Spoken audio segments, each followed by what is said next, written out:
and the arts in our community. Milwaukee Rep launched its Powering Milwaukee campaign yesterday to help raise funds for the new Associated Bank Theater Center.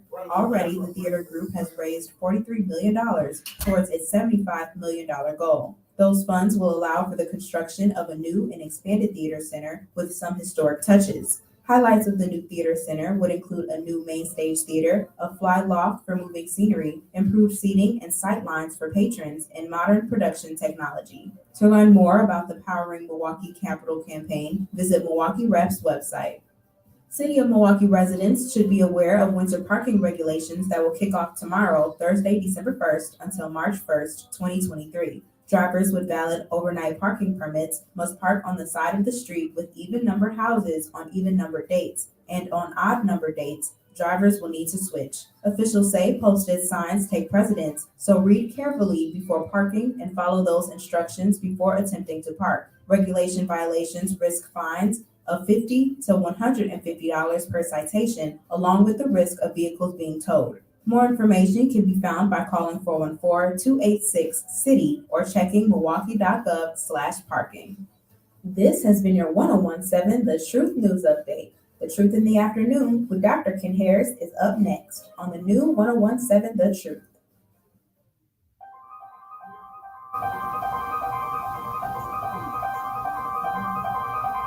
Bringing you his authentic perspectives on important topics. They live in suburbs together. They live in the city together. They hang out together, all in the same family. We're the only idiots that fight because we want our voice to only be on one side. Like, does that even make any sense? And when the side loses, you lose everything. They, on the other hand, have a voice no matter what because somebody that looks like them is always in control. Frank, candid, and straight to the point. Well, it's just a skewed system. Of course it is. It's a lot of judgment. But answer my question though. Should we let people go? Should we let people go? Like, let's just forget about bail altogether. And if your neighbor commits a homicide and kills people up, if you kill people and they next to you and you just let them come back and live right next to you, they can live upstairs from you. Let them come in your house. Frank, candid, and straight to the point. This is The Truth in the Afternoon with Dr. Ken Harris, sponsored by Concordia University on 1017 The Truth and The Truth app. Now, he's the mayor of the city of Milwaukee. He's a young man, given chance. I only complain about things that I care about. What I want you to do is pretend like I'm in St. Louis. And now I'm asking the mayor and the common council president and the common council, show me. Now, live from the American Family Insurance Studio at the Avenue in the heart of downtown Milwaukee, here is Dr. Ken Harris.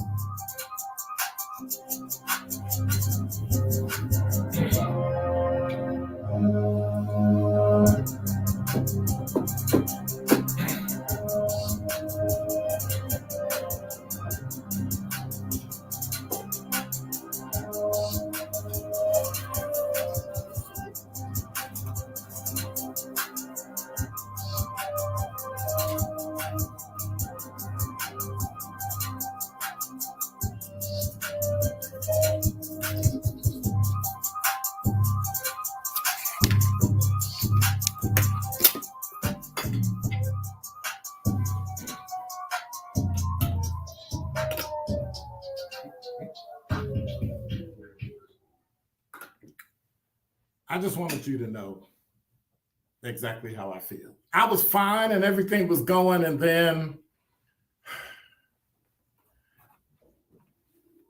something happened today. And it made me start to think about what's going on.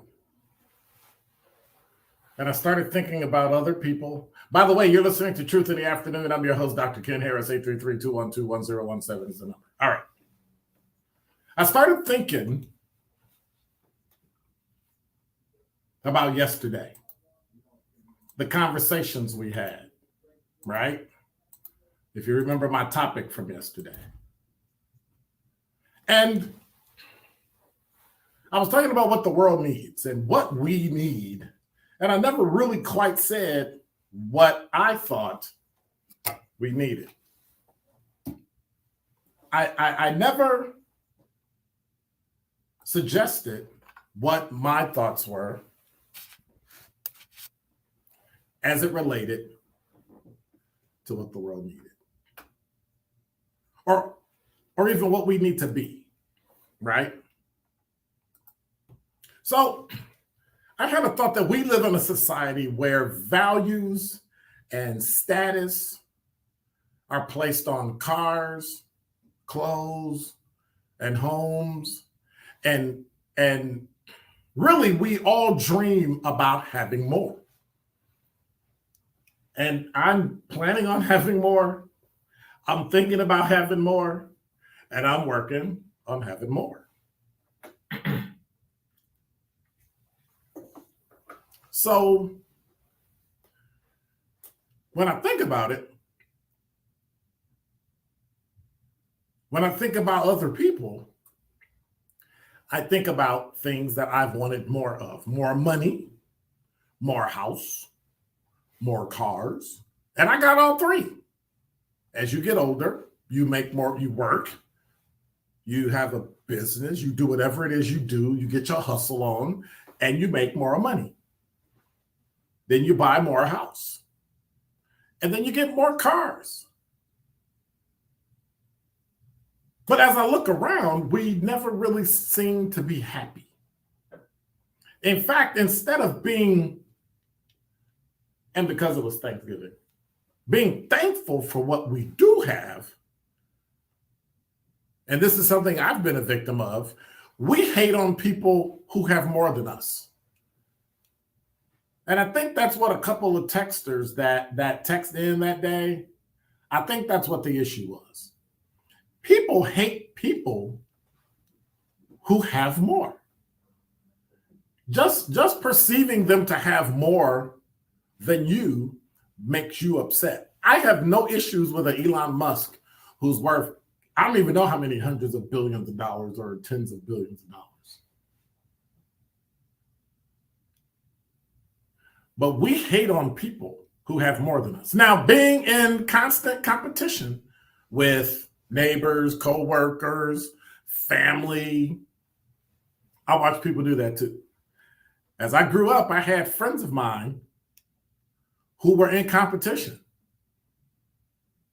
I knew a guy that said that he had to have a new car every 3 years. So he just leased the car and then got a new one. Because he liked what the smell of a new car and the drive of a new car meant. And so I thought about it. You're not in competition with neighbors or coworkers or family members. That's exhausting enough. You're in competition with yourself. But with that, you lose sight of the important things in your life: your children, your spouse, your significant other, your relationships. And what I think is more important, your health. And so if you place more value on things, you won't feel fulfilled. It'll actually drive you away from happiness. Because after all, happiness isn't defined by the amount of stuff you have. Money, I might argue with you. Stuff, not so much. So my thing is,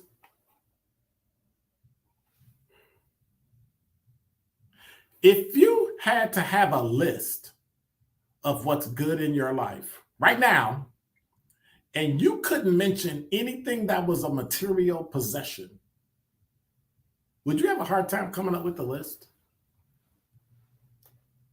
Again, if you had to make a list and think about everything that's good in your life right now, this day, this instance, while you hear my voice, 10 minutes after the hour, but you can't mention any material thing. You can't mention your house, your car, your money.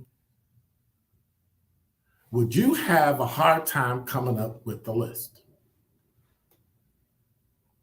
And then with that, I have to ask you, do you have a hard time just being happy and grateful? Well, look, we all have big dreams, but we can't begin to work toward our goals until we accept who we are and where we are today. And that's the message I want you to understand. We cannot begin to move forward until we accept who we are and where we are. And that means we have to have a sincere appreciation for life lessons of yesterday and the skills, the abilities, the talents, all the things that we have today. Now, sure, we all want a nice house, nice furniture, nice TV, nice jobs, nice car, nice jewelry, nice clothes, but how can we appreciate the finer things in life if we can't be thankful for the simpler things? So a couple things. Expressing your gratitude doesn't have to be reserved for Thanksgiving dinner. Tell your family, tell your friends, tell your loved ones today why you're grateful today, and then listen to what they say in return.